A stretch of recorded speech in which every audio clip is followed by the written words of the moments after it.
You are 4 meters under the Pacific Ocean, not watching it, inside it, right now. $500 million of cocaine beneath your feet. The engine is making a new sound today. You have 6 hours to the delivery point, and something just appeared on the radar. A Coast Guard cutter moves at 22 knots, moving at 22 knots directly towards you. You have run this exact scenario before. This is not your first time on this radar. 3 years ago, your hand smelled a fish. You knew the Pacific better than any map. You also knew you were going nowhere fast. The Pacific gave the fishermen less each season. The town had exactly one other industry. Everyone in town knew. Nobody said anything. Your cousin had been working inside that building. He never said what the job actually was. One evening at the dock, he asked you something. He asked, "Can you navigate a boat at night?" You said yes. That was the only interview. 3 days later, a car appeared outside your house. 2 men in dark shirts. No names. Get in. 2 hours deep into the Colombian jungle. Nobody spoke the entire drive, not one word. The building had no sign, no windows. One door. Inside, one man was already seated and waiting. He told you the job. No performance, just facts. Navigate a submarine, Pacific coast to Mexico. 4 to 6 days, completely sealed underwater. Then the recruiter told you the actual number, $200,000 per single trip. You thought of the near-empty Pacific fishing nets. You thought of the watch on the cousin's wrist. You asked him one question before saying yes. What happens to the crew if they are caught? Recruiter said, prison for you, nothing for us. You nodded yes, same nod as on the dock.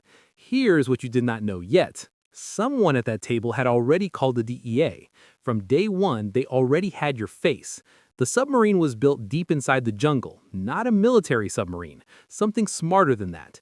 18 meters long, hand-built in 6 weeks. Skilled welders brought in from Buenaventura City, paid in cash, sworn to absolute silence.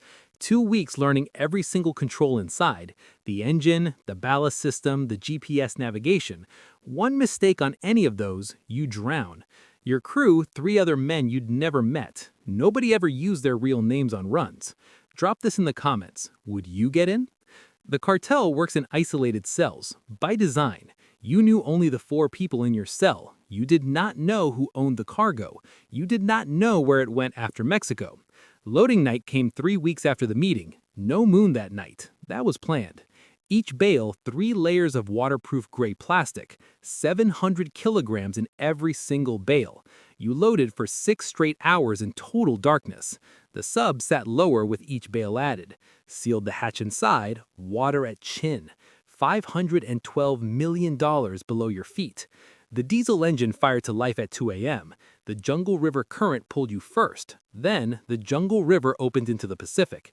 You brought her down to 4 meters depth. 4 meters is almost nothing in the Pacific. A Coast Guard aircraft cannot see you from above. A sonar ping can still find you, though. This is why you run at 7 knots maximum. Above 7 knots, the sonar returns double. The Pacific was yours for the first 24 hours. The crew rotated in strict 4-hour sleeping shifts. Sleeping meant curling against the hull wall. The diesel engine never stopped running, not once. Day 2. The engine heat hit 45 degrees. You drank water constantly just to stay functional.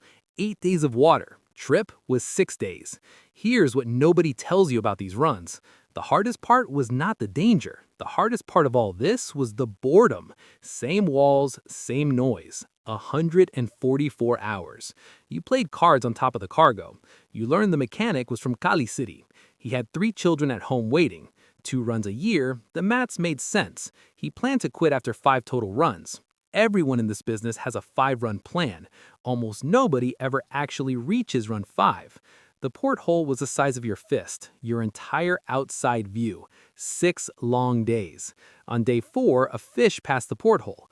You watched it longer than you should have. The ocean shows you what you actually want. He thought of the dock at 5 a.m. Day 3. 04,000. You were alone on watch. A new contact appeared on the radar screen, moving at 22 knots, directly toward you. You wake the crew with one hand raised. You kill the engine. The sub goes completely silent. Total silence inside the sub. All 4 crew awake. The crew looked at you, not the instruments. You pointed to the radar. 2 fingers. Wait. The cutter passed 200 meters north, 40 minutes watching it move away on radar. Nobody breathed normally for those 40 minutes. When it cleared the screen, you restarted the engine. The crew exhaled at the same exact moment. This happened twice more on the same run. Same total silence, same radar screen, same question. Is this the time we don't make it back? Every time so far? Not this time. That is the question that follows you home. It is still there when you sleep. The DEA tracked 42 semi-submersibles in 2023. They managed to intercept 30 of those 42. 12 got through. You were one of them. The sub 1 month before yours was caught. That crew got 8 years each, federal court. Their sub was identical to yours, same builder. The DEA used P-3 Orion surveillance aircraft above. Thermal sensors on those planes see through fiberglass. On your second run, they had thermal lock. They let you run. They were building a case. You were not the target. You were the path. Day 5. The engine's grinding got noticeably worse. The mechanic had not slept in 30 hours. He said, 12 hours left in this engine. The GPS showed 16 hours to the delivery. 12 hours of engine, 16 hours of route. You push the throttle to 9 knots. 9 knots above the acoustic detection limit. Below the surface, your sound signature doubled. No choice. You had absolutely no other choice. The mechanic slept 2 hours against the engine. You watched every gauge while he slept. The last 6 hours were the loudest of all. The engine held. It should not have, but did. Day 6. A dark line appeared on the horizon. Mexico. You had not seen land in 6 days. The radar stayed clean all the way in. Nobody spoke on the final approach. Not one word.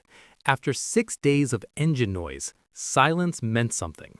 A coded signal crackled on the radio. 3 bursts. You surfaced 3 miles from the Mexican coast. 2 go-fast boats arrived from the coast.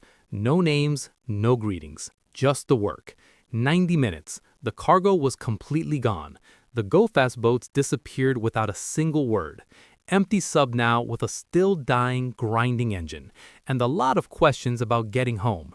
What you did not know at that moment, your real name was written in a DEA ledger.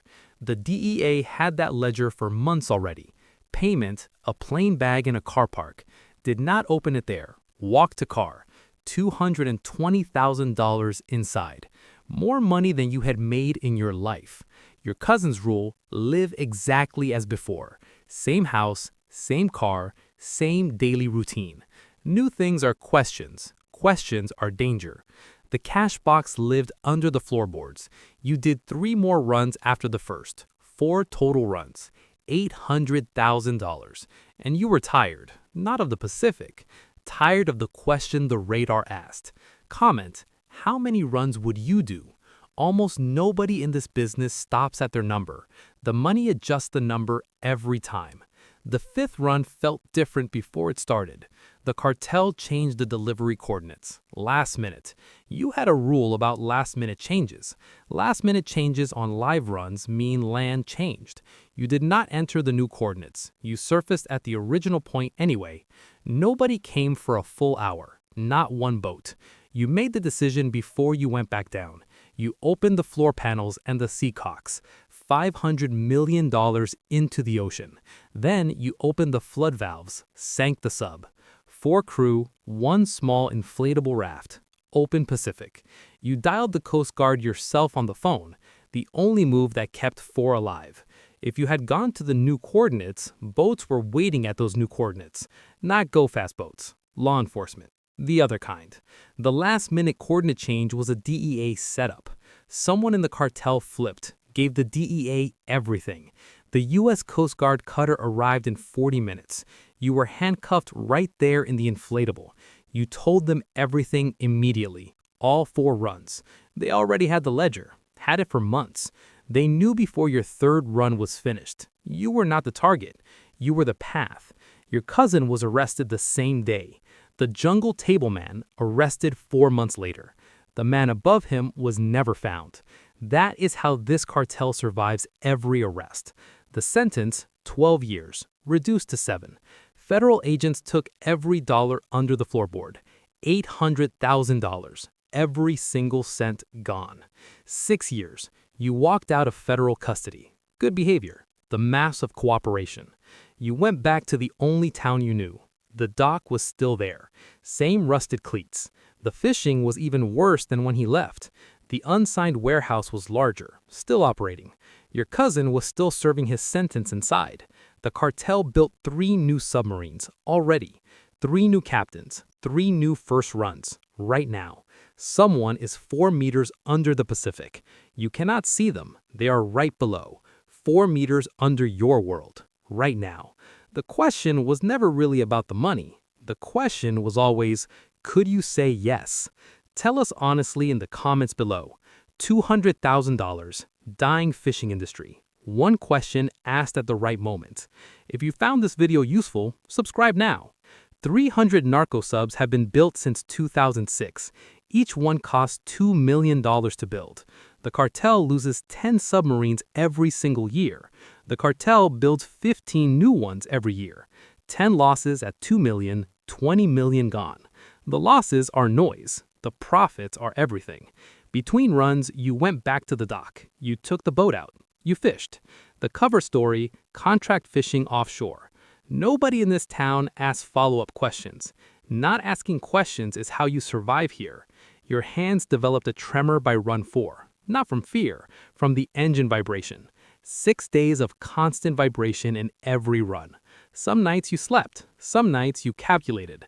The number kept moving, always 1 run more. This is the mechanism nobody warns you about. The money does not make the question go away. Back to the sub. Day 6, 6 hours out. The radar contact has not moved away yet. 11 minutes of not knowing what it is. Then it turns north. Contact clears. You restart the engine. You make the delivery. Your cousin's release date 3 years from now. The dock is the same. You are not. The fish are still running out. Same as always. Somewhere under this water, a new run is finishing. The Pacific does not remember any of it. That is why it was always the route. That is why it will always be the route. The sub was always smaller on the second entry. Your body remembered before your mind did. By run 3, the sub felt familiar. That is when this life becomes the most dangerous. The mechanic taught you to sleep through the heat. Knees bent, back to the engine, never facing it. The co-navigator barely spoke on 3 runs. You never learned where the scar came from. The lookout was on his first run, your last. His hands shook the first time you submerged. By day 2, his hands were steady. The go-fast boats carried no names, no registration. The go-fast crews had done this many times. You have worked with the same go-fast captain twice. Prison was 6 years of the same 4 walls. The sub was 18 meters. The cell was 3. Both had the same low ceiling, same dim light. The sub had no sentence. The cell did. The cartel replaced you within 1 month. The route you used was already running again.